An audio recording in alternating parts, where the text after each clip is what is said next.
Commander Vnar slumped in his command chair, mandibles clicking with irritation as he observed the blue-green planet growing larger on the viewscreen. Another primitive world to be added to the glorious Zarthan Empire, another tiresome conquest that would barely register as a blip in his accomplished career.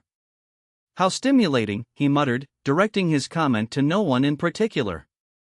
Oh, joy, another backward mudball inhabited by barely sapient apes. Remind me, please, why we needed almost 100,000 warships for this specific expedition. Strategic Officer Pack cleared her throat nervously. Supreme Command believes the humans may be unpredictable, sir. Vnar rotated his eye stalks towards her. Unpredictable? They haven't even managed proper interstellar travel. Their most advanced weaponry consists of glorified chemical explosives. Their communications technology involves shooting invisible waves through the air like barbarians.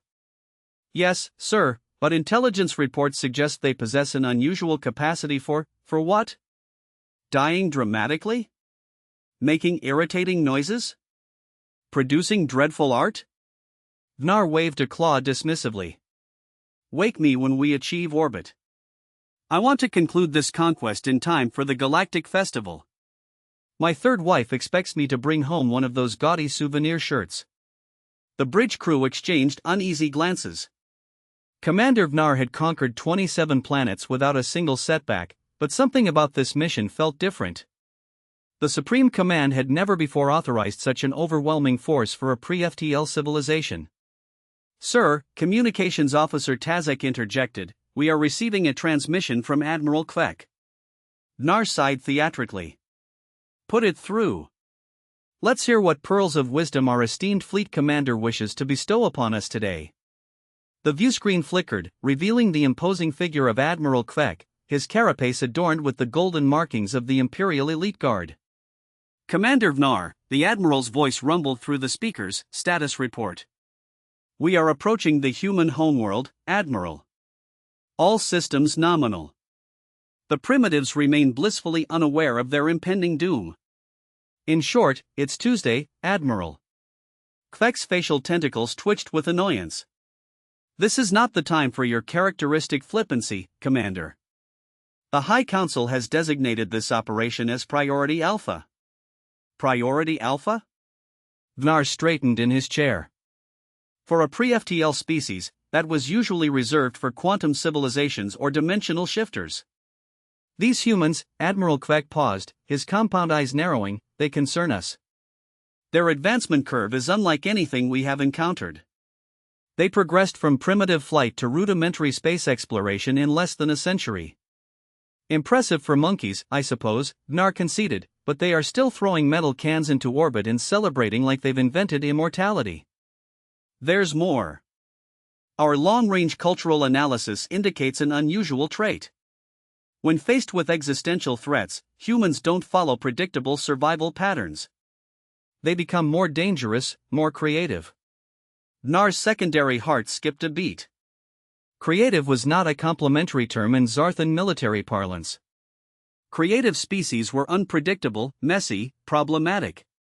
So, we are bringing 99,900 warships because these creatures might throw rocks at us in interesting ways? Vnar couldn't restrain himself. Admiral Kvek's voice dropped to a menacing whisper. We are bringing 99,900 warships because the Predictive Algorithms Division ran 10,000 conquest scenarios for Earth. Do you know how many resulted in Zarthan victory? Vnar felt a chill run through his exoskeleton. How many, sir? 8. The bridge fell silent. That's impossible, Vnar finally stammered. The PAD has never predicted below a 98% success rate for any pre-FTL civilization. Hence the Priority Alpha designation, Admiral Kvek continued. Hence the fleet size. The Supreme Command is taking no chances. You will follow the invasion protocol exactly as specified. Deviation will result in immediate execution. Is that clear, Commander? Vnar's usual sarcasm evaporated. Crystal clear, Admiral. Good. Kvek out. The viewscreen returned to the image of Earth, now close enough to show the swirling cloud patterns of its atmosphere. Vnar stared at it with newfound apprehension. "Sir," Weapons Officer Drex inquired cautiously, "your orders?" Vnar took a moment to collect himself. "Proceed as planned.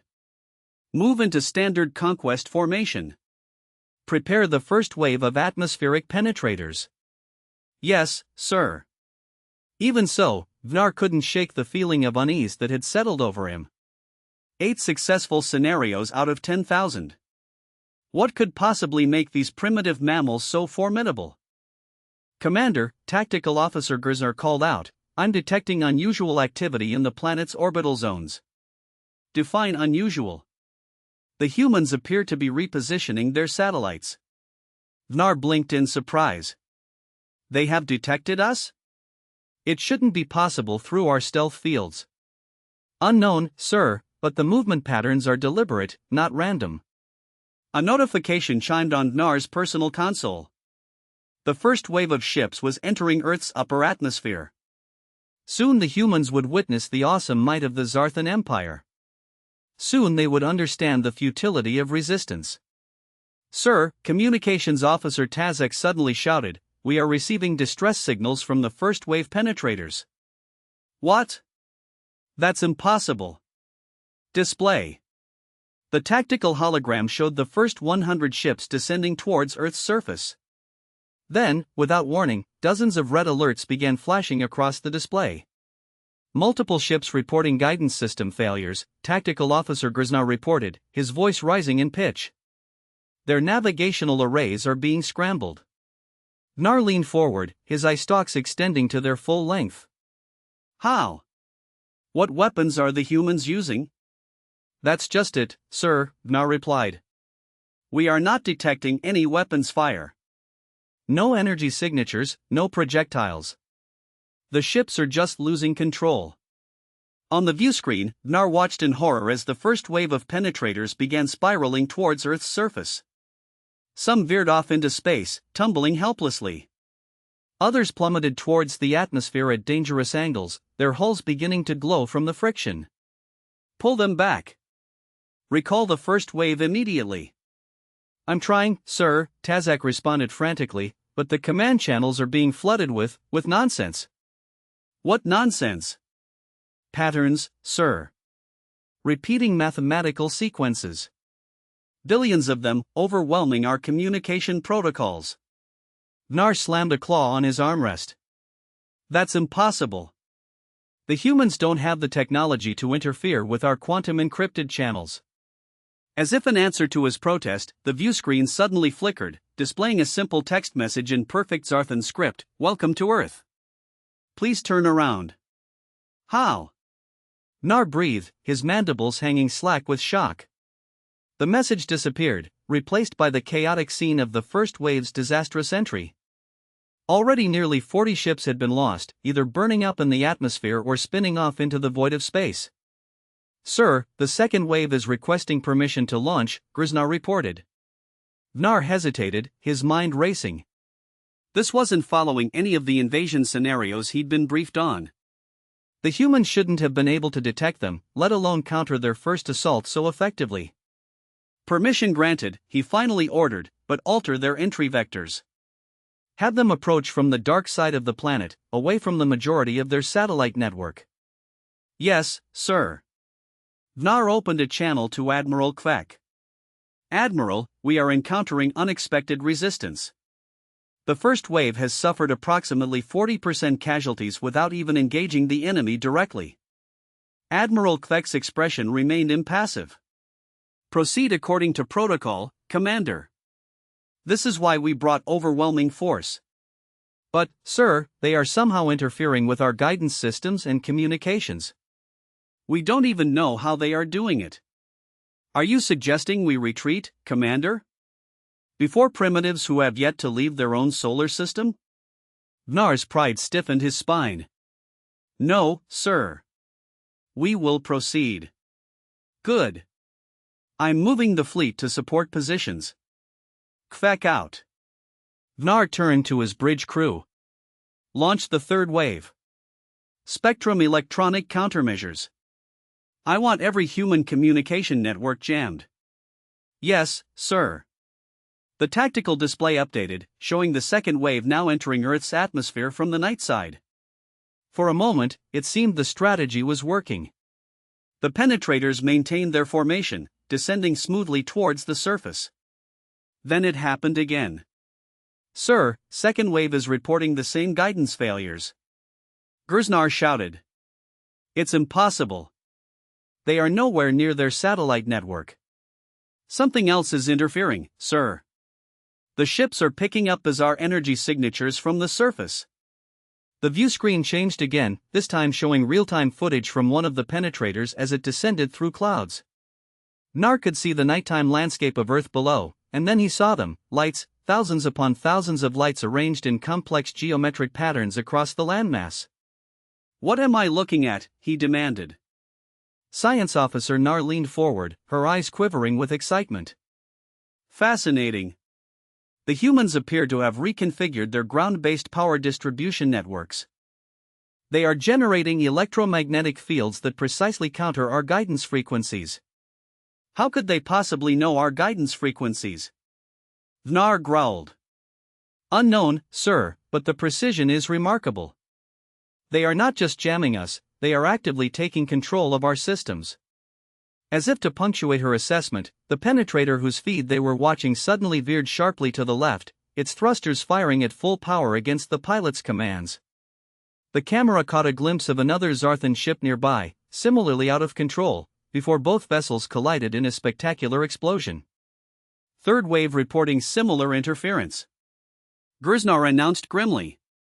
Nar slammed both claws on his console. "This is impossible. No pre-FTL civilization has this level of countermeasure capability. They couldn't have prepared for us." "Sir," Communications Officer Tazek interrupted, "we are receiving a direct transmission from the surface.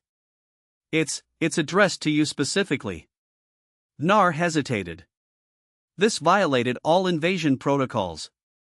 Standard procedure was to ignore all communications from target species until surrender terms were being negotiated. But nothing about this invasion was following standard procedure. "Put it through," he ordered. The view screen changed, showing a human female with dark skin and short hair wearing what appeared to be a military uniform decorated with small metal emblems. "To Commander Vnar of the Zarthan Empire," she spoke, her words perfectly translated, "I am General Audrey Jefferson of Earth's United Defense Force.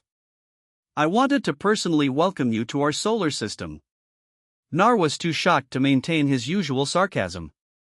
"How do you know my name? How do you know our language?" General Jefferson smiled. It was not a pleasant expression. "Let's just say we have been expecting you for quite some time. Your arrival wasn't exactly subtle." "That's impossible. Our stealth technology is based on masking specific energy signatures that most pre-FTL civilizations wouldn't know to look for." She finished for him. "Unfortunately for you, we have had some advance warning." Nar's mind was reeling. None of this made sense. "What do you want?" "I'm calling to offer you a chance to withdraw. We have no desire for conflict, but we are fully prepared to defend our planet." Vnar found his composure, along with his sardonic nature.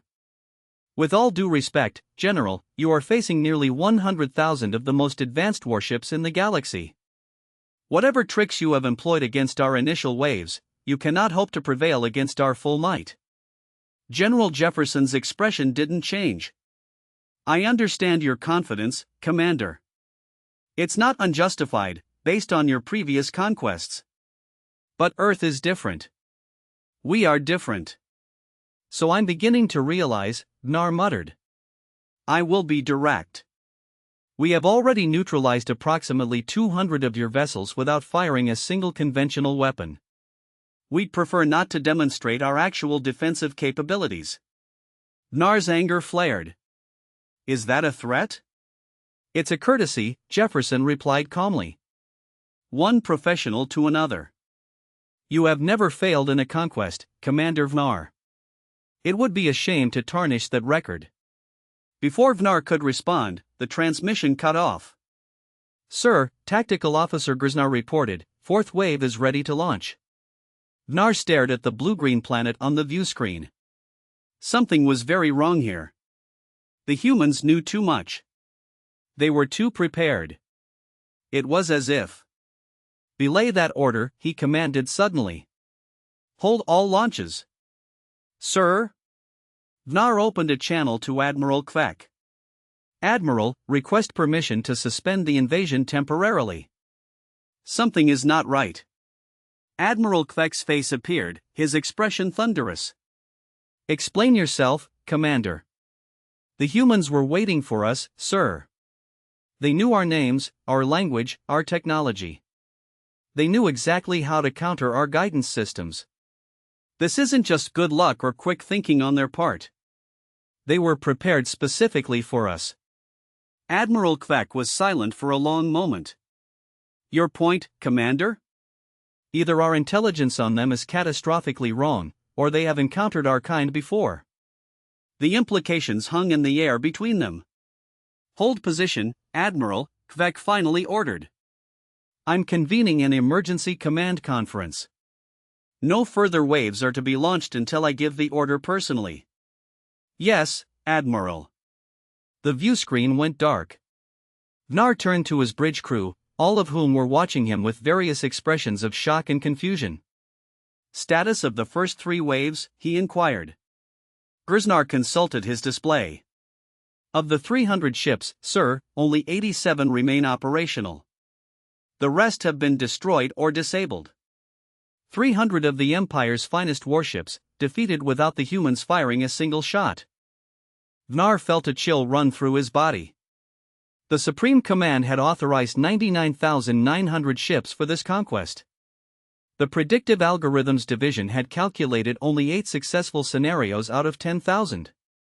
For the first time in his military career, Commander Vnar wondered if he was on the wrong side of history. And somewhere on Earth, General Audrey Jefferson was smiling as she watched the Zarthan fleet holding position, their confidence shaken, their invasion stalled before it had truly begun. But the game had only just started, and humanity was playing by rules the Zarthans didn't even know existed. 6 hours, Vnar muttered, staring at the chronometer. 6 hours we have been sitting here while the Supreme Command debates whether to continue this disaster of an invasion. His bridge crew maintained a tense silence. Through the viewscreen, Earth continued its peaceful rotation, deceptively serene against the backdrop of space and the wreckage of nearly 200 Zarthan vessels. Now orbiting that innocent-looking planet, a grim testament to humanity's unexpected capabilities. "Sir," Strategic Officer Pak ventured carefully, "may I speak freely?" Vnar waved a claw dismissively. "By all means. The traditional invasion protocol has clearly gone extinct, much like our first 3 waves." "Thank you, sir. I have been analyzing the human defensive response, and I have noticed something peculiar." "Only one thing?" "You are not being observant enough." Pak ignored the jab. "They haven't attempted to destroy our remaining ships. They have disabled them, caused collisions, forced emergency landings, but they haven't outright vaporized a single vessel that didn't pose an immediate threat." Vnar's eye stalks swiveled toward her. "You think they are showing restraint?" "I believe they are being deliberate. They could have caused far more damage if destruction was their primary objective." Before Vnar could respond, Communications Officer Tazak announced, "Incoming transmission from the command conference, sir." "About time. Put it through." The viewscreen flickered to life, revealing not just Admiral Kvek but the entire High Command Council, 7 of the most decorated and feared military leaders in the Zarthan Empire. Their presence in a single transmission was unprecedented. Supreme Commander Askel, ancient and scarred from 1,000 conquests, spoke first. "Commander Vnar, your report is disturbing." "With respect, Supreme Commander, disturbing seems like a quaint understatement. We have lost 200 ships without the humans deploying any recognizable weapons technology." "Watch your tone, Commander," Admiral Kvek growled. Supreme Commander Askel raised a gnarled claw for silence. "We have reached a decision. The invasion will proceed, but with altered tactics. You will bypass their orbital defense network and deploy ground forces directly. Once we control key strategic positions, their ability to coordinate these electronic countermeasures will be neutralized." Vnar couldn't believe what he was hearing. You want us to send troops against a species that can hijack our most advanced guidance systems from their planetary surface? Your concerns are noted, Commander, Askel replied coolly, but our analysis suggests their capabilities are limited to electronic warfare. In direct ground combat, our forces maintain significant advantages. And this analysis comes from the same intelligence division that assured us this would be a routine conquest of a primitive species? Several council members bristled visibly. General Vore, commander of the ground forces, leaned forward. You forget yourself, Commander Vnar. You will obey your orders or face immediate replacement. Vnar lowered his eye stalks in a gesture of submission. Of course, General. I merely wish to ensure we proceed with appropriate caution. Your caution is noted. Your 5th and 6th waves will deploy dropships to these coordinates. The view screen displayed a global map with 20 designated landing zones. Secure these areas and establish command outposts. The rest of the fleet will remain in high orbit as reinforcement. Understood? Supreme Commander. When do we proceed? Immediately. The transmission ended. Vnar stared at the blank screen for a long moment before turning to his crew. Well, you heard them. Prepare 5th and 6th waves for ground deployment. Sir, Tactical Officer Grzar questioned, should we attempt to communicate with the humans first? Perhaps negotiate safe passage for the landing parties? Vnar laughed bitterly. Negotiate with a conquest target? The Supreme Command would have my head mounted on the Imperial Palace gates. He paused, considering. Though I suppose my head might end up there anyway after this debacle. Sir, 5th and 6th waves report ready for deployment, Weapons Officer Drex announced. Launch, Vnar ordered, his voice hollow. On the tactical display, 200 dropships detached from their carrier vessels and began their descent toward Earth. Each carried 50 elite Zarthan soldiers, the most feared ground combat units in 3 spiral arms of the galaxy. 10,000 warriors about to face an enemy that had already defied all expectations. Sir, Science Officer Nar called out, I'm detecting unusual energy signatures from the planet's surface, directly beneath our dropship trajectories. Vnar felt his blood run cold. Pattern intensity unlike anything in our database. The energy is oscillating between spectrums. It appears to be intensifying as our ships approach. Recall them. Recall the dropships now. But it was too late. On the viewscreen, bright beams of energy, shifting between colors in a way that hurt Vnar's eyes to watch, lanced upward from Earth's surface. The beams didn't explode or burn through the dropships as conventional weapons would. Instead, where they touched, the Zarthan vessels simply stopped. What am I seeing? Vnar demanded. The dropships affected by the beams have completely lost power, Vnar reported, her voice trembling with scientific fascination despite the dire circumstances. All systems, even emergency backups, are offline. They are falling. Vnar watched in horror as dozens of dropships, now nothing more than metal coffins, plummeted toward Earth's surface. Others, attempting evasive maneuvers, collided with each other in their panic. Impossible, he whispered. No pre-FTL civilization has energy weapons capable of bypassing our shields and targeting specific ship systems. Incoming transmission, Tazak announced. It's General Jefferson again. Put her through. Vnar ordered immediately. General Jefferson's face appeared, her expression grave but not triumphant. Commander Vnar, I warned you. What have you done to our ships? Localized temporal stasis fields, Vnar supplied. Your dropships aren't destroyed. They are simply experiencing a different relationship with time. When they land, we will revive them. Temporal stasis? That's beyond even our theoretical physics. Jefferson's expression softened slightly. Commander, I'm going to be direct with you because I believe you are a reasonable officer. Earth is protected, not just by us, but by agreements and technologies you don't fully understand. This invasion was doomed before it began. If you have such power, why not simply destroy our entire fleet? Vnar asked, genuine curiosity overriding his fear. Because we don't want to destroy you. We want you to leave, return to your empire, and deliver a message. What message? Earth is a protected world under the Galactic Concord of non-interference. Any further aggressive action will result in formal sanctions against the Zarthan Empire by the Concord Council. Vnar felt as though he'd been struck. The Galactic Concord? That's a myth, a children's story about ancient spacefaring civilizations. Jefferson smiled. Is it? Then how do you explain this? The viewscreen split, showing a new vessel appearing in orbit near Earth. It was unlike anything Vnar had ever seen, smooth, impossibly white, with no visible propulsion systems or weapons. It simply existed where moments before there had been empty space. Detecting no energy signatures from the unknown vessel, Vnar reported, her voice barely above a whisper. No radiation, no propulsion emissions, no shield harmonics. It's as if physical laws don't apply to it. Commander, Tazak called out, panic edging into his voice, we are receiving a transmission from the unknown vessel. It's broadcasting on all frequencies simultaneously. Let's hear it, Vnar ordered, his mandibles clicking nervously.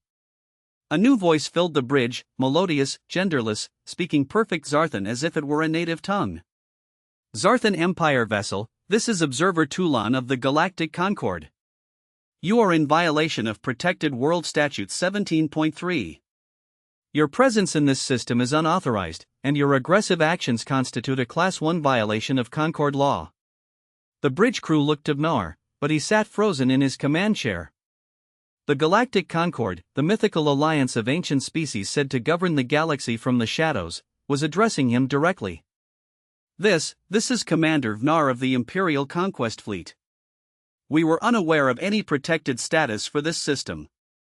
Ignorance is not recognized as a valid defense under Concord law, Observer Tulan replied. However, as this is the Zarthan Empire's first documented violation, leniency may be granted if you withdraw immediately. Admiral Kvek's voice suddenly cut in. This is Admiral Kvek, Fleet Commander. By whose authority does this Concord claim jurisdiction over Imperial conquest operations? There was a brief pause before Observer Tulan responded. By the authority vested in the Concord by the 7 founding species, including your own. Vnar gasped. The Zarthan species, prior to the formation of your current empire, was among the 7 who established the original Concord protocols 40,000 of your cycles ago. Your own genetic ancestors signed the Protected Worlds Treaty. Admiral Kvek appeared on a separate screen, his face contorted with rage. That's a lie. This is preposterous. Some human trick.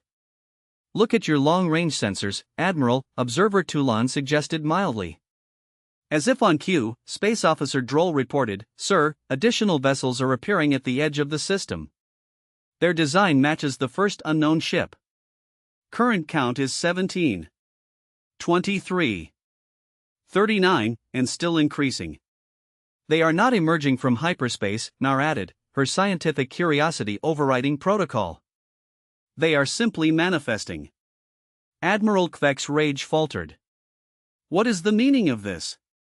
The Concord takes violations of Protected World status seriously, Observer Tulan explained. Earth has been under observation since your species was still confined to a single continent. Humanity is following a unique developmental path of particular interest to the Council.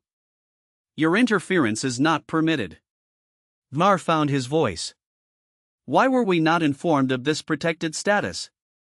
The question itself reveals the answer, Commander Vnar.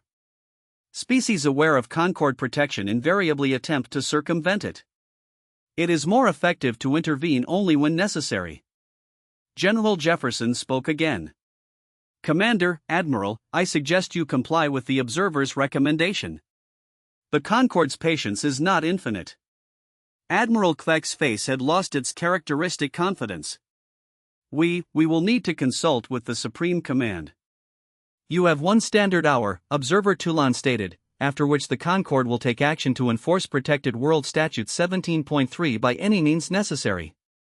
The transmission from the Concord vessel ended, leaving General Jefferson on the viewscreen. You knew, Vnar accused. You knew about the Concord all along. Jefferson nodded. For approximately 70 years, after your scout ships were detected in our outer system. Decades ago, the observers made contact to prepare us. 70 years? Vnar repeated. That's why you were ready for us. That's how you knew our technology, our language. Yes, though I will give humanity some credit. We developed most of the countermeasures ourselves. The Concord provided information, not technology. Their rules are quite strict about that. Vnar leaned back in his command chair, the weight of revelation pressing down on him. So, this entire invasion was a test? Jefferson finished for him. The Concord wanted to see how we would defend ourselves with minimal technological assistance, and they wanted to see how your empire would respond when confronted with unexpected resistance. A test that has cost hundreds of Zarthan lives, Vnar growled. Jefferson's expression hardened. A test your empire initiated by invading a peaceful world. We would have preferred no casualties at all, Commander. The viewscreen suddenly split again, showing Admiral Kvak. Commander Vnar, you will withdraw all remaining forces immediately. The Supreme Command has re-evaluated our position regarding Earth. Admiral, you are ordering a retreat? Not a retreat, Commander, a strategic reassessment in light of new diplomatic realities. Translation: the Zarthan Empire was terrified of the Concord and pulling out as quickly as possible. Vnar almost laughed at the transparent attempt to save face. Understood, Admiral. We will begin withdrawal procedures immediately. Admiral Kvek's image disappeared, leaving only General Jefferson. It seems our governments have reached an understanding, she observed. So it appears, Vnar agreed, though I must admit, General, I find myself with many more